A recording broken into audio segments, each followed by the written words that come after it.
Sorry about that. Good afternoon, everyone. I'm Jimmy Tokioka. I'm the director of DBED. Senator DeCoit had an unforeseen emergency, so she won't be attending today. She apologizes for that. Up until a little while ago, she was going to be running the meeting. So I will be chairing the meeting for today, and we're just going to go through the agenda that was prepared for her. And we'll go through introduction of the members. So what I want to do is start with the members who are on screen, joining us virtually, some from the mainland, some from the here on Oahu, and some I think from the neighboring islands. So let's see. We'll start from the top left of the screen. I believe that's you, Paul. You want to introduce yourself? Sure. Thank you. Paul Anderson with Boyd Gaming. Thanks for letting me join. To the top right of the screen, I believe that's Director Lambert. Good afternoon, you folks. Director Lambert, Department of Law Enforcement. Okay. On the bottom middle, I see Director Suganuma. Hey, hi, Gary Suganuma, Director of Taxation. Good Okay, afternoon. so I can't really see some of the other members on the screen and their names, and I know I haven't met every single member by name. I see in the blue jacket, Bo Barnhart. Bo, you want to introduce yourself? Hi, this is Bo Bernhard, professor at the University of Nevada, Las Vegas. Thank you, Bo. Okay. In the middle, I see the fan duel in the back, and you want to introduce yourself? I see the fan duel over the. I don't haven't met every single member by name. I see in the blue jacket, Bo Barnhart. Bo. Oh, what's going on? Can you guys hear me on the screen? FanDuel, is that Jennifer Anderson? Yes, Jennifer Anderson with In the FanDuel. middle, I see the fan. Oh no. Yes, Okay. Jennifer Anderson with FanDuel. I see the FanDuel over the. I don't haven't met every single member by name. IT help. There's a delay, and it's coming out on one of the screens. I'm not sure if we can fix that. Okay, well, it's not doing it now. So let's continue with the introductions. Anyone on screen that I haven't acknowledged to introduce yourself yet, please raise your hand and introduce yourself. Go ahead. Darren Sato.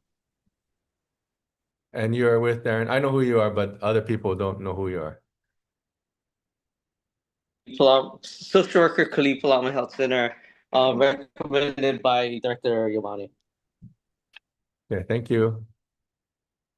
Anyone else on screen? You just raise your hand, sir. Go ahead. You're muted. Sir, you're muted.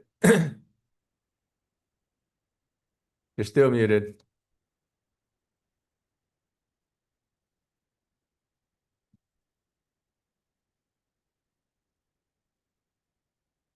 There's one other gentleman in the middle of the screen. You want to introduce yourself? I'm sorry, I got it. Sorry about that. I'm Jim Dillon. I'm the medical director at Hawai'i Community Mental Health. I'm representing DOH, Adult Mental Health. Sorry, I did not recognize you, Mr. Dillon. Thank you. And then, aloha, Louis Hokuan. I'm the interim VP for the UH Community Colleges. Oh, sorry, but I never recognized you. You didn't have your chef coat on. Thank you, Louis. Anyone else online that we haven't recognized yet? Okay, so we'll start in the room. We'll start from my right to my left. Aloha, Brandon Maka'avaava, Vice President, Nation of Hawaii. Good afternoon, Michelle Pu'u from the Attorney General's Office. Hi there, I'm Kent Caputo with the Marnell Companies and Marnell Gaming. Sorry, but I never recognized you. You didn't have your chef coat on. Thank you, Louis. Anyone else online that Might be Jennifer's. We haven't recognized yet? Okay, so start in the room. We'll start from my right to my left. You gotta mute her mic. Gotta mute her mic, Jennifer. Brandon Maka'avaava, Vice President, Nation of Hawaii. Oh, good afternoon, So we're gonna take a short recess. Sorry, we're having technical difficulty.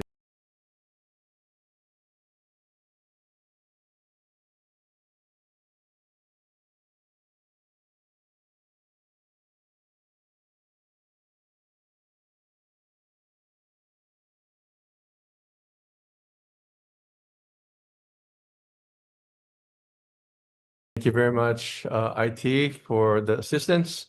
Chair Iligan, I just entered the room. We're actually right on you for your introduction.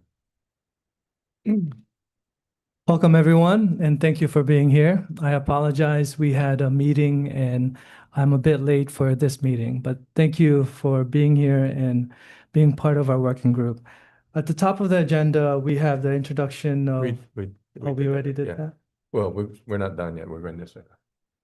So, Let's continue with our introduction of members. Go ahead. I'm Mark Tolentino, representing Labor. Stanford Carr, representing Aloha Halawa District Partners. Daniel Holt, representing State House.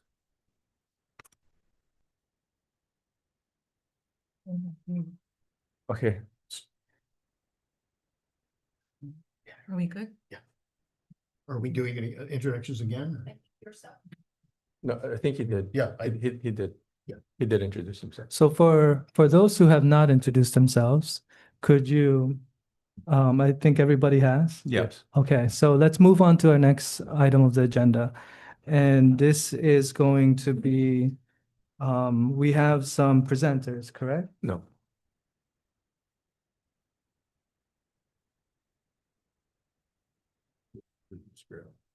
Just gonna read this down, and then I'm going to break those and the deliverables, and then make language or new presenters after this.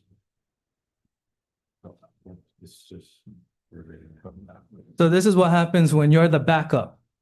And right now, the main event is on. So let's move on with our proposed schedule meetings going forward on the second Thursday of the month, except June 11th due to Kamehameha Day holiday. So we moved it to Thursday, June 4th at 1 p.m. However, they fall on various deadlines dates during the session, so they may need to be rescheduled to other dates. Does everybody have a copy of this?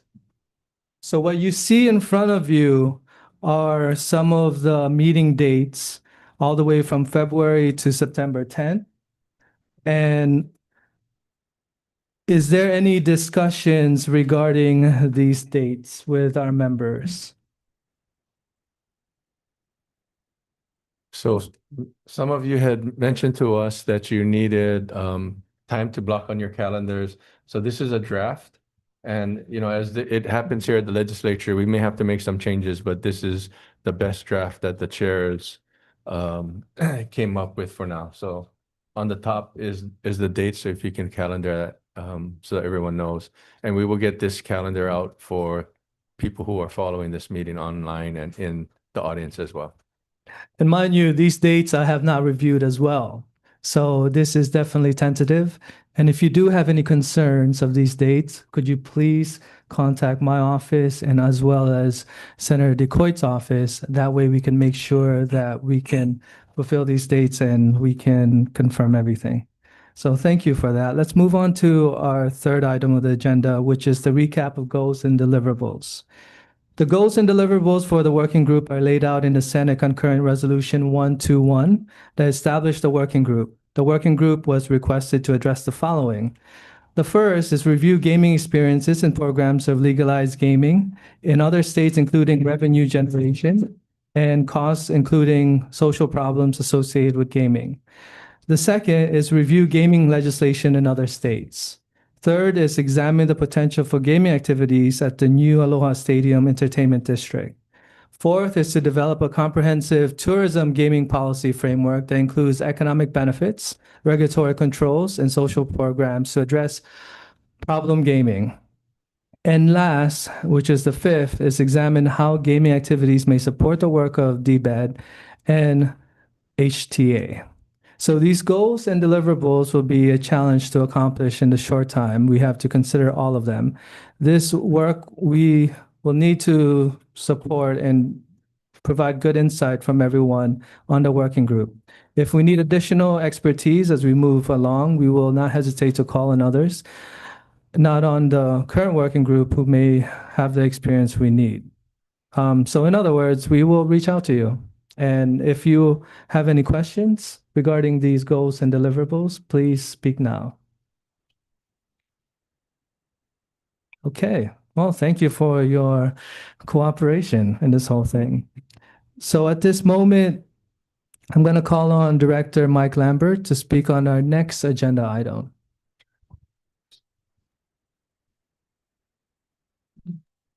For our new members who came in online, would you do us a favor and please introduce yourself?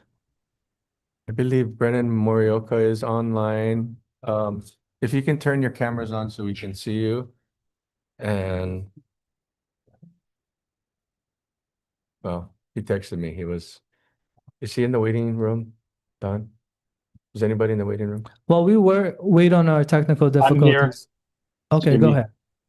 You want to Sorry, introduce this is Brennan Morioka. I guess I'm on behalf of the NASED project. Thank you. For those who have joined in online, thank you for joining online. We'll go back to the present room and we have a new member. Could you please introduce yourself? Hi, Ryan Yamani, representing Department of Human Services. Thank you. Thank you. Now moving on to Director Lambert. Let's move on to our next item on the illegal gaming in current status. Okay, so I actually invited the current gambling sergeant of the Honolulu Police Department. So he was with me when I was still with HPD. So I want him to kind of give us the temperature as of now, and then I'll piggyback on the information that he shares. Can you guys elevate Leland so that he can speak?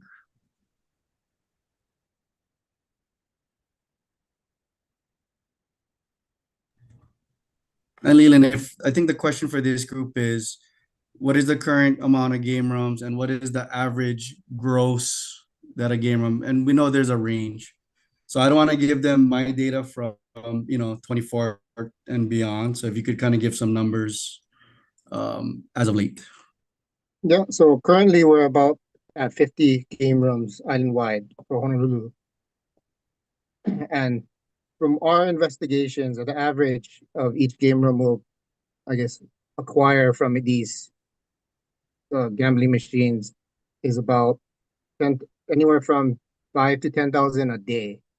And an average for weekly, they bring in close to about 15,000 to 20,000 a week. Anywhere from that, much higher. Yeah, so thank you. Yeah, so and then question for Leland, when we compress the game rooms down from like 120, 130, and again with the help of Prosecutor and team, did you guys see an increase of the daily play? In other words, less rooms but the same amount of players. In other words, they found another hole, or was it just kind of a flat decline? In other words, when the gambling was not available, it didn't seem to trend elsewhere. They would definitely just move to another location. So they would just pop up to another location. So it'll pretty much stay consistent. Okay. So not the room, the players, is the flow of players was my question. It decreased. Okay.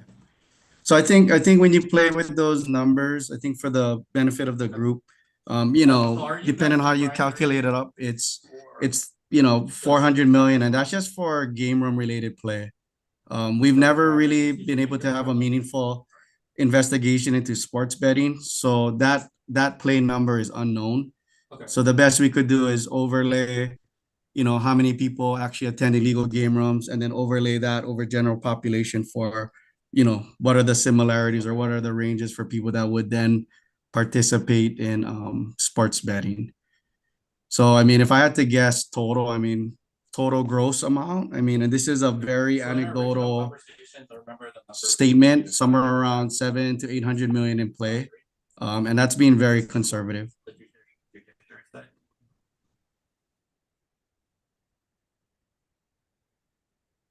So these figures, And we'll open up to questions. Anyway. Director Lambert, these figures, the 700, 800 million is the impact of illegal gaming or the cost of revenue that, like, what does this mean? We estimate that's how much is put into play in the state of Hawaii. Putting into play? Correct. So like that's not being tracked and actually the industry of illegal gaming is producing 700 to 800 million dollars. Potentially. And with any black market, the best you can do is get an estimate of it. And this estimate is particularly only on Oahu, or are you taking consideration in other neighbor islands for illegal? I added on about 10%, 10 to 15% across to the neighbor islands, but bulk of the gaming. So for example, some of the other counties only have like 2 or 3 game rooms. So I would imagine that sports betting may be high, but casino style gambling is low. But So predominantly it's in Honolulu. So the 700 to 800 million is now around 900 to possibly a billion. No, I've already included that in there. Oh, you have included in there. Yeah, so I'm estimating It's 10 to that's 15% statewide. within the 700 to 800 million. Correct. Thank you. Appreciate that. Okay. Okay.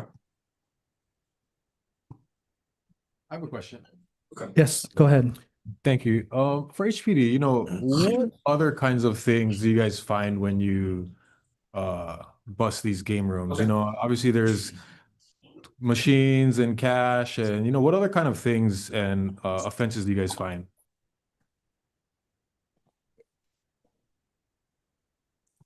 Man, unmuted. Sorry. Hello, can you hear me? Sorry.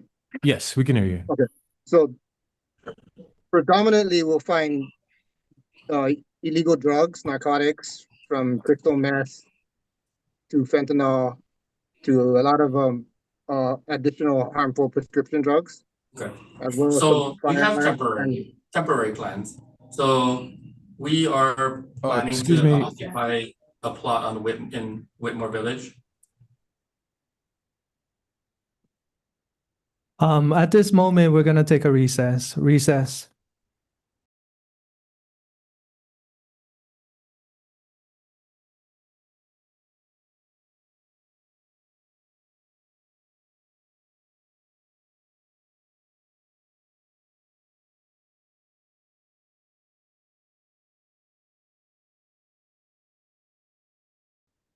We are back and we have a member who had a question. Can you please restate your question? Yeah, Thank no you. problem. Thank you. For HPD, just wondering, you know, what other kinds of things you guys discover when you go into these game rooms and shut them down, you know, drugs and so forth.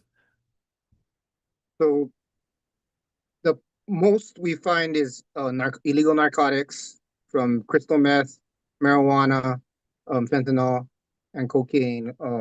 We also find firearms, ghost guns, and different types of firearms from ranging from rifles to lately this year we found 4 ghost guns and 2 unregistered firearms. Right on. And what would you say the percentage, like half of the time you find this, every time you find this? About 75% of the time we'll find narcotics. For firearms, it's more towards maybe 10-15% of the time. Okay, so I mean, even 10-15% of the time seems kind of a lot. Would it be a stretch to characterize these as like hubs of criminal activity in our communities across our states? Yes.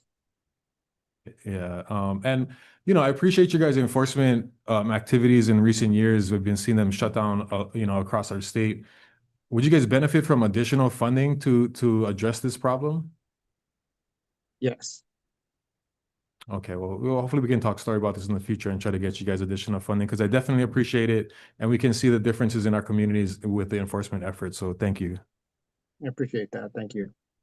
Is there any other members? Yeah, I have a question. Go ahead. For Director Lambert. Director, do you have a study on how you came up with that 7 to 800 million dollar number? And is that a year, or is that like It's annual. So what we had, annual? so how I arrived at that number is that your average game room ranges anywhere from $5,000 to $10,000 of play a day. Right. And we get that from analyzing devices. So in other words, whenever a search warrant is served, we're able to kind of see more or less how much goes into a device. Now, you could have a location that could be as low as, a few $100s of play per day, but depending on where you are, particularly in Honolulu, I've personally seized 20,000 cash in the game room. And mind you, they're cleared every 8 hours, depending on how they choose to run their establishment. So it's just me trying to take a reasonable average and mean in my experience, and then overlaying that by the amount of rooms active at any one time, and then of course multiplying that by 365. And in regards to the game rooms itself is probably around 3 to 400,000, and then in my experience, typically sports betting kind of trends along the same lines, but we've never, because it's online and it's very difficult to crack because of a lot of the hubs are in Asia. I couldn't actually tell you that, so I'm just trending it along with, again, national trends in regards to how many people sports bet versus how many people would bet in and I'm utilizing the term casino extremely loose. But illegal gaming, right, is the closest thing we have. Okay, thank you. Is there any other members? I have a question. Go ahead. Director or Sergeant, how often are these game room establishments linked to human trafficking activity? In my experience, it's been rare as of late. The old time rooms, particularly your card rooms, it tends to be more prevalent, but that hasn't been the case recently, unless Leland, that's changed since I left. We've entertained and looked into those, but not in regards to more the employees coming in and maybe involved, but nobody has opened up. We suspected that type of thing occurring, but nobody has really stepped forward and told us and asked for our assistance in that realm. To be clear, suspected with regularity? Well, what do you mean? Like it's commonly linked together, would you agree? It's just they're reluctant to report it. There's people who allege that that's happening, and we try to reach out and speak to people, but nobody's come forward to say that that's happening. Yeah, Michelle. So I think people are reporting, and this is complete. Yeah, I think what Sergeant Kudishi trying to say is not necessarily is it the game room, but it does occur. Like, so for example, many of the game rooms, because they have so much illegal trade, they will have women that will come there to prostitute themselves for the drugs, but not necessarily is it a function of the game room operator. In other words, the game room operator is not necessarily human trafficking, but it does occur within those locations, but independently from the gambling. It's just kind of, so to your point, it does exist, but not like it's a brothel attached to a casino, if that makes sense. Thank you. Thank you. Let's hold off on the question for a moment and let the prosecutor expand more on the prosecution process of illegal gaming. Hi, Steve. I'm Honolulu prosecutor. And actually, I think Representative Holt characterized it really accurately that these are dens of crime. And we have working at HPD, we have prosecuted numerous murder cases, robberies, and anybody who robs a game room is really a dangerous person because they know the game rooms are connected, they have security. We did one case though where the guy thought he understood the security guy was unarmed. So he came in to rob it. Turns out they got a new security guy. So he pointed a gun at him. He shot and killed him. And we found it was self-defense because you can have a gun in your place of business. But there's loan sharking, there's threatening behavior, but there are a bunch of murders connected with it. And so, that's why it's so important. We have a full-time deputy, Gabe Hunting, working on these cases with HPD, and shutting down game rooms is a high priority. And I think we'll keep doing that, and we'll try to, do that. If we ever see anything, like, sex trafficking and stuff, we'd sure jump on that and have our sex assault detail work on it. Thank you. Thank you. Stay there while we ask more questions and you can chime in. Okay. We also want to recognize another member on Zoom. Mr. Lewis, could you please introduce yourself? Yeah, aloha, Kuhio Lewis, CEO for the Hawaiian Council. Thank you for being here. All right, members, do we have any further questions for the three guests? Chair, I Go do. ahead. So maybe this is for Director Lambert. When you bust or do a raid on these gaming dens, do you arrest everyone that's present in the establishment? Typically, no. Typically, it's just the cashier, or if the security is overt, then they may be arrested. But typically, it's just the operator themselves. I see. Why wouldn't we expand that so that they would be culpable or subject to arrest? I mean, is there? We'd have to broaden the law, because the issue is that you would have to prove that they're playing at the time the officer came in. So a lot of times when we're doing search warrants, obviously by the time they knock, all the play has stopped. We could stretch it if there was on-screen credits, but we typically don't want to do that.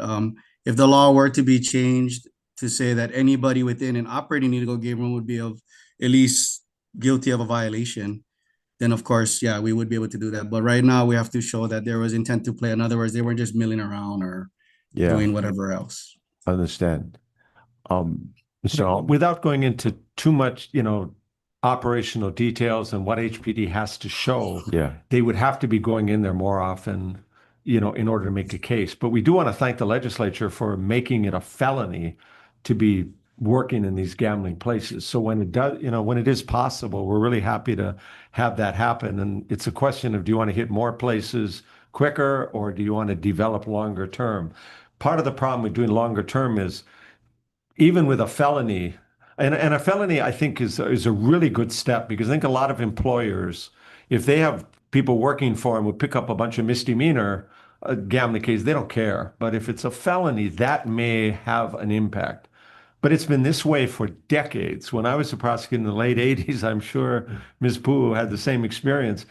You go to Ava District Court. In the 80s. And Make sure that's on the record. And these guys have a laundry list of convictions, but it's like $50 fine. So it's a cost of doing business. So hopefully the felony will have a impact, when we can make it. But in some ways, as you've heard, it sounds like if there's no game room conveniently located, a lot of folks just aren't going to go. If they're getting the same amount over that time, it's cutting down on the number of game rooms. Maybe people just don't go. It's convenience. It's everything else. Sure. So when they are arrested and prosecuted, that's one offense, right? Right. And I would imagine, I suspect that these guys just move shop and set up again. HPD would be in the better position, but I think a number of times that does happen. I think in an urban environment, you got a finite number of places. In the more rural communities, it's easier to do the other. But HPD has been very effective, and I think Director Lambert started this, but the Narcotics Vice Unit is keeping it up, where even they would call a game room and say, hey, we've, find out who the owner, tax map key, and then call the owner and say, we have information that you're allowing illegal game room on your premises. Do you want to cease and desist, or do you want us to take further action? And that has worked in a number of cases. I don't know how many, Director Lambert.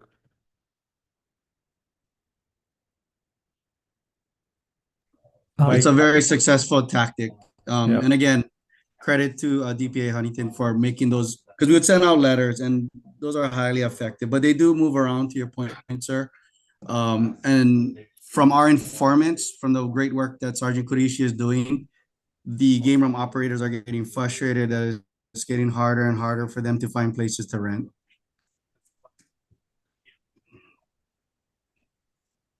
All right, that's all the questions for the member. I want to just follow up with the question. One of them, Director Lambert, is that you mentioned you had some suggestions on how to strengthen the law.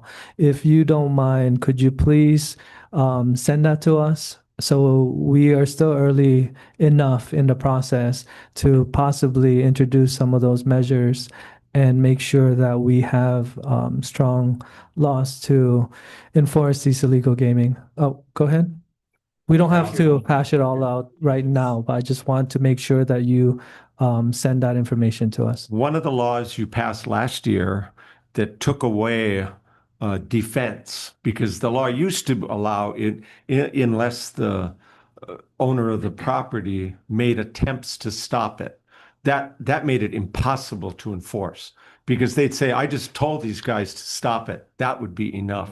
Now that's gone. So Gabe has recently, it's been in the paper, a whole family got indicted for this.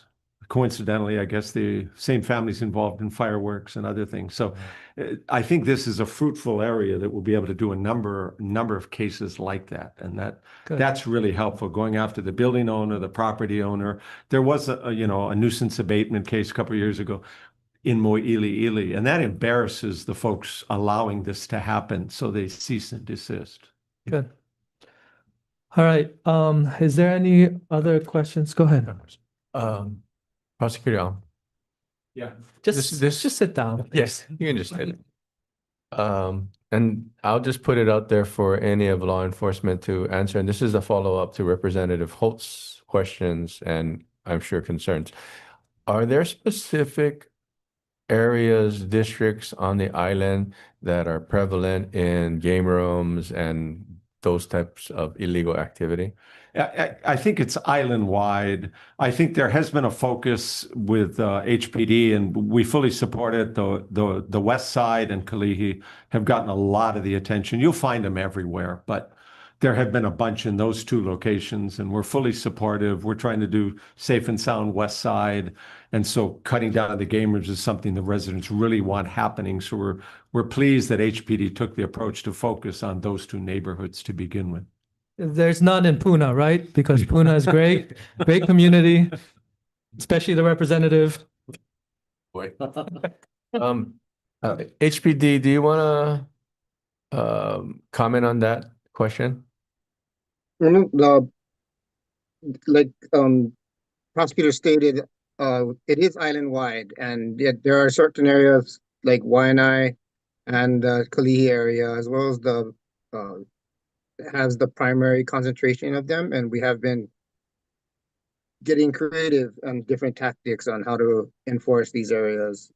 Director Lambert did state in regards to how we communicate with the owners and everybody. Basically, I'm just trying to get everybody else involved. Anybody that's willing to assist us in different tactics of holding the owners accountable, of allowing these type of things to occur in their communities. We have been concentrating more in the Kalihi area. They have significantly dropped in numbers right now, and we're expanding it to other areas currently as well. Like I said, we started off with over 100 game rooms in the previous years, and now we're down to around 50. So I think how we're approaching it in a different types of ways, we're gaining ground. And I want to applaud HPD, because Mike Lambert was very aggressive when he was the major in narco-vice and made this a priority. And when he moved on to DLE, HPD has not skipped a beat. They're carrying on exactly the same way. They've got a good plan. They're keeping it up. So that's I'm really happy to see that because we can keep the continuity going and going after as many as possible. And it's residents that give tips on this. They don't want a game room next to their house like a drug house. It's really terrible for the neighborhood. So I'm really happy to see HPD is continuing on, as I think Chief Vanek is supporting it, and we'll keep doing it. Thank you, HPD. Is there any other questions? Go ahead. Just want to add, I will work with Prosecutor to because the heavy lift would fall on the county for these type of investigations. So with his blessing, I'll work with Gabe to see if there's anything legislatively we can do to support HPD in their investigation. Thank you. We'll go with Representative Holt and we'll go to the Zoom. Thank you. It's for Director Suganuma. I don't want to leave you out, and pretty sure I know the answer to the question, but just want to make sure that we're not receiving any tax revenue from these game rooms, are we? Well, technically speaking, I mean, even revenue from illicit activity is subject to tax, but my guess is that they're not reporting. So you're correct. We're not collecting. Can we increase that tax rate? Thank you. Let's go on to Zoom. Looks like Boyd Gaming. Thank you. Hey, Paul Anderson from Boyd. Just a question to maybe to HPD or Director Lambert. Are there specific resources that you think would help? Is it just a dollar or manpower issue? Is it a statutory issue? What are some of the things you think would be helpful in your guys' efforts to crack down on the illegals?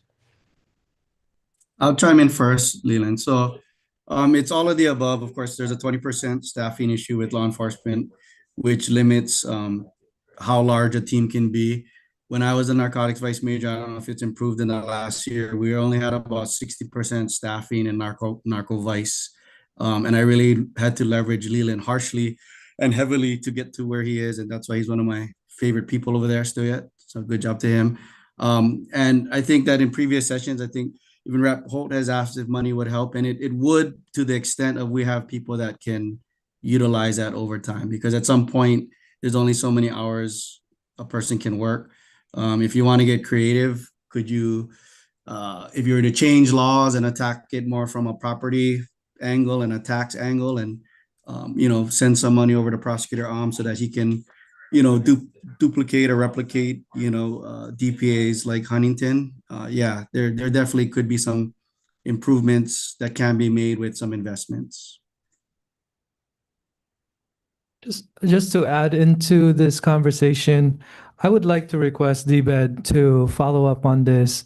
We should reach out to each administration on how much they actually allocate for illegal gaming. That way we have an understanding what is being budgeted for this issue.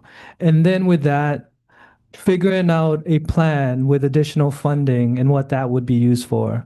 Because we would love to give you additional funding, but if we don't know how it's going to be implemented, it just feels like we're just giving it out and we don't know what's going on. So I think we definitely need some metrics and some data, and we can do that and support you as well. Is there any other questions? Go ahead. I had a question. Is Department of Health tracking the communities, the impact that the game rooms are having on communities and that sort of thing? And is that available for people to see?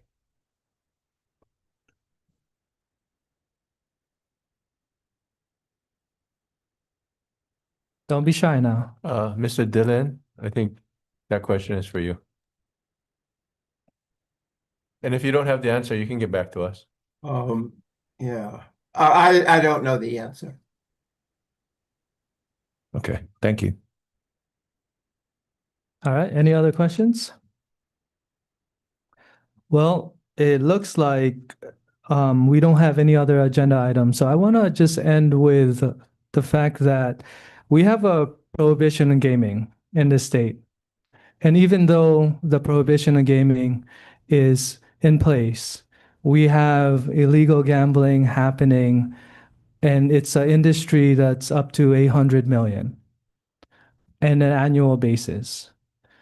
And that is something we could simply ignore or we could figure out a way not only to control and manage what's happening now, and figure out with our working group and with our expertise on how to improve the current situation we are at. And I really appreciate all the members being here because I know you have more important things to do, but you feel this is more important. So thank you for being here, and I look forward to seeing you on our next meeting. We are now adjourned. Can I say something?